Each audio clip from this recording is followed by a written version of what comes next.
Ask Raven. The wise one listens and answers with song. From cedar shadows where old truths belong. Spirits speak, the ghost tried to warn us. Ask Raven. I watched them gather, close and near, where shared breath softened quiet fear. On feather beds across the floor, they chose not sleep alone once more. The house had long since learned their ways, their voices' laughter, nights and days. It held their warmth within its frame, yet held as well what none could name. For though it stood with strength and care, not all within was living there. Some things remained without a sound, in memory kept and never found. That night the air was thick but still, no sign of shift, no sense of will. The house drew slow into its rest, as one by one they settled in. Soft voices dimmed, the dark grew deep, and most gave way to waiting sleep.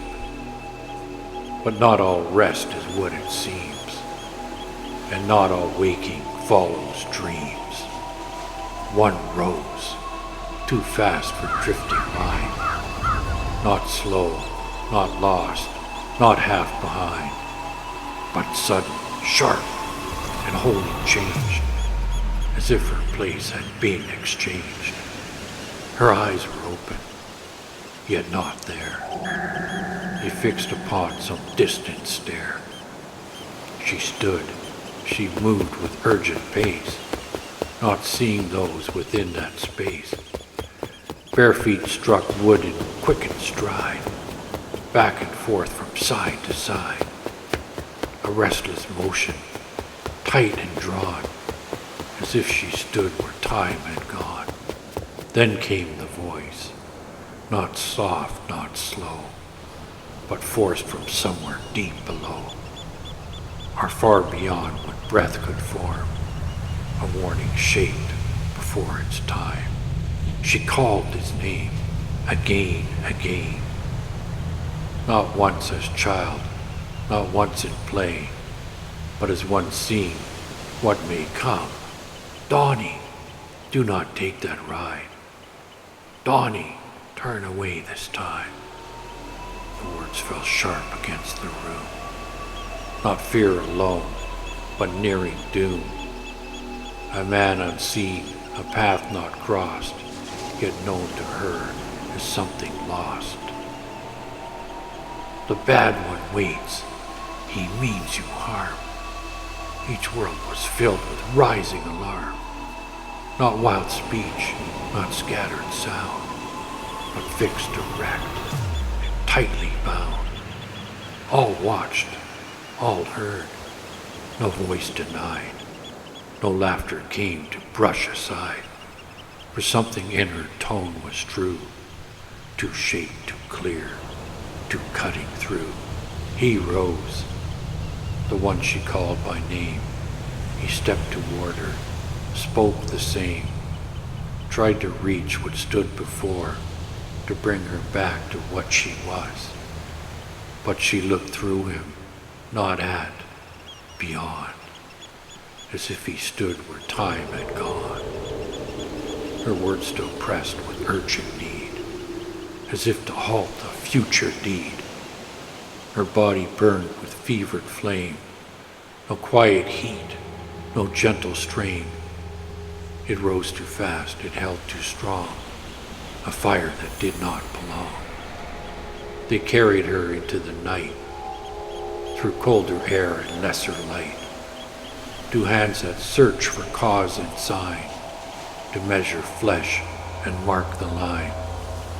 104, the number set, too high to miss, too clear to forget.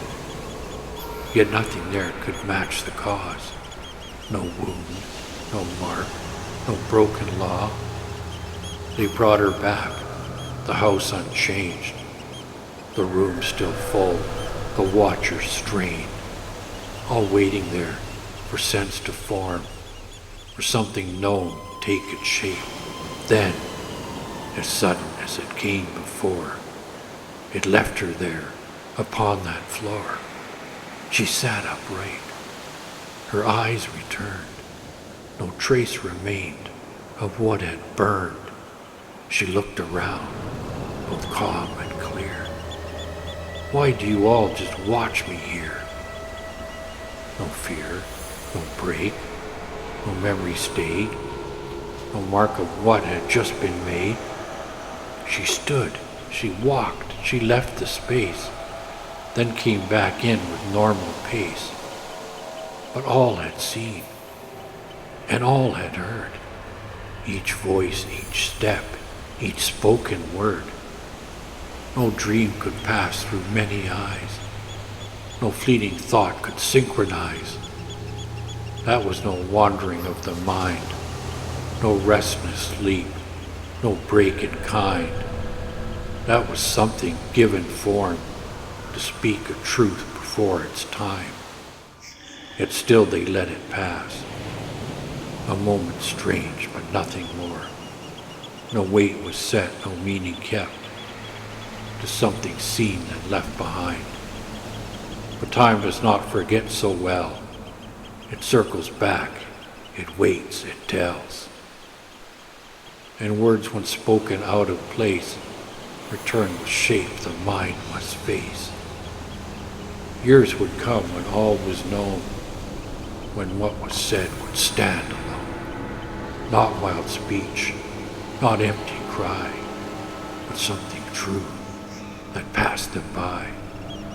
I watched that moment as it formed, a warning given, clear and warm, not shaped to fright, not meant to stay, but placed to turn a path away. But warnings heard and left behind do not return a second time. They come but once, then fade from view, and leave the rest to follow through. They thought it nothing. They were wrong, for what had moved her was not gone.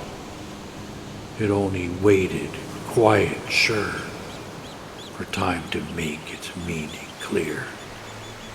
And in that house where memory stays, where living cross with former days, some voices rise and speak once.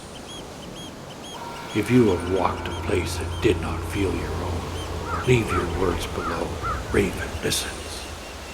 If you wish to hear more of what moves unseen, follow the call, return again.